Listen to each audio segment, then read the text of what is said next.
Hello everyone, আসসালামু আলাইকুম। Welcome to Farhana's kitchen and blog. আশা করছি আপনারা সকলে ভালো আছেন। আজকে তৈরি করে দেখাবো খুবই সিম্পল রেসিপিতে মজাদার চিকেন রোস্টের রেসিপি। কিভাবে খুব সহজে ঘরে থাকা সিম্পল কিছু উপাদান দিয়েই বাবুর্চিদের স্বাদের রোস্ট আপনারা ঘরে তৈরি করে নিতে পারেন, সেই রেসিপিটাই আজকে করে দেখাবো। তো আমি এখানে ফার্মের মুরগি নিয়ে নিয়েছি। এখন এই মুরগিটাকে একটু বড় বড় রোস্টের সাইজ পিচ করে কেটে নিয়েছি। এখন এটাকে একটু জর্দার রং আর লবণ দিয়ে মাখিয়ে রেখে দিয়েছি সাইডে। এখন চুলায় পর্যাপ্ত পরিমাণে তেল দিয়ে একটু বেরেস্তা ভেজে নিচ্ছি। এই যে বেরেস্তার পেঁয়াজগুলো ভাজা হয়ে গেছে, এগুলো একটা সাইডে ফ্রিজে তুলে রেখে দিলাম। এখন ওই একই তেলের মধ্যে আগে থেকে লবণ এবং জর্দার রং দিয়ে মাখিয়ে রাখা মুরগির মাংসের পিসগুলোকে কড়াইয়ে দিয়ে ভেজে নিব। আর এখানে আমি জয়ফল, শাহি জিরা আর জয়ত্রী নিয়ে নিয়েছি, সাথে নিয়ে নিয়েছি নর্মাল যে বাদাম, সেই বাদাম। এখন এগুলাকে একটু পেস্ট করে নিয়েছি, আমি শিলপাটায় বেটে নিয়েছি। এখন যে মশলাটা লাগবে সেটা তৈরি করে নিচ্ছি। এই বাদাম আর ওই যে মশলাগুলোর মধ্যে এখন দিয়ে নিলাম টক দই। আমার কাছে যেহেতু টক দই ছিল না, তাই আমি লেবু আর দুধ দিয়ে টক দইটা তৈরি করে নিয়েছি এবং দিয়ে দিলাম প্রায় 2 টেবিল চামচ পেঁয়াজ বাটা, এক চা চামচেরও কম রসুন বাটা, আদা বাটা আধা চা চামচ, জিরা বাটা আধা চা চামচের একটু কম, টমেটো সস দিয়ে দিব 1 টেবিল চামচের মতো।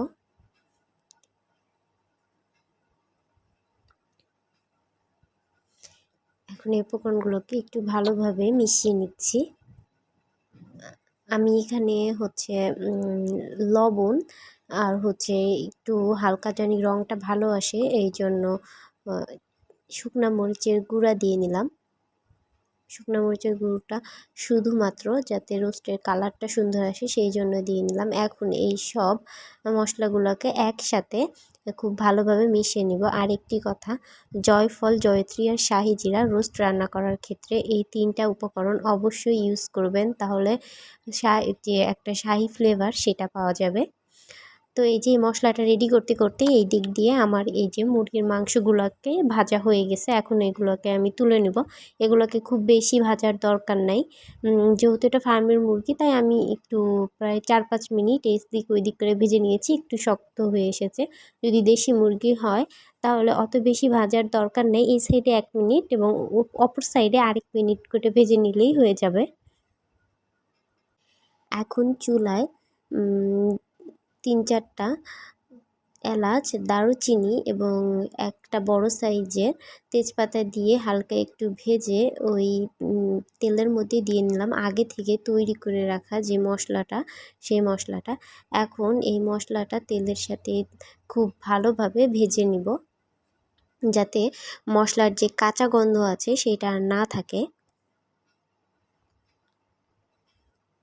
আপনারা অবশ্যই আমার এই রেসিপিতে একবার হলেও রোস্টটা রান্না করে দেখতে পারেন। অবশ্যই আপনাদের কাছে খুবই ভালো লাগবে। আমি এভাবেই আমার বাসায় রোস্ট তৈরি করে থাকি।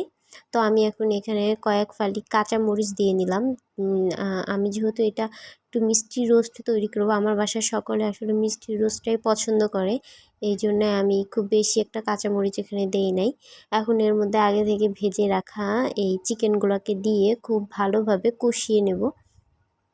যেহেতু এইটা ফার্মের মুরগি, খুব সহজেই এটা কুক হয়ে যাবে, তাই অত বেশি একটা পানি দিবার দরকার নেই। এটাকে এই যে প্রায় 3-4 মিনিট খুব ভালোভাবে কষানো হয়ে গেলে পরে এর মধ্যে দিয়ে নিলাম পানি।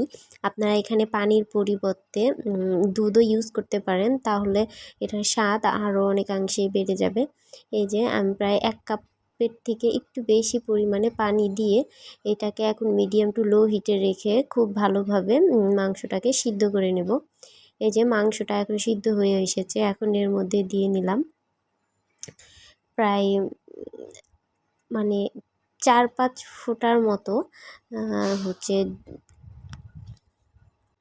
কেওড়া জল। কেওড়া জল দিলে একটা শাহি ফ্লেভার আসে, এটা পুরোটাই অপশনাল। এখন ওপর দিয়ে যে আগে থেকে বেরেস্তাটা তৈরি করে রেখেছিলাম সেই বেরেস্তাটা দিয়ে নিলাম। এই যে আমাদের রোস্টটা রেডি। আমার আজকের এই রেসিপিটি যদি আপনাদের ভালো লেগে থাকে তাহলে অবশ্যই আমার চ্যানেলটি সাবস্ক্রাইব করে দিবেন এবং আমার ভিডিওতে একটি লাইক, কমেন্ট এবং শেয়ার করে দিবেন। আজকের মতো এ পর্যন্তই। আল্লাহ হাফিজ।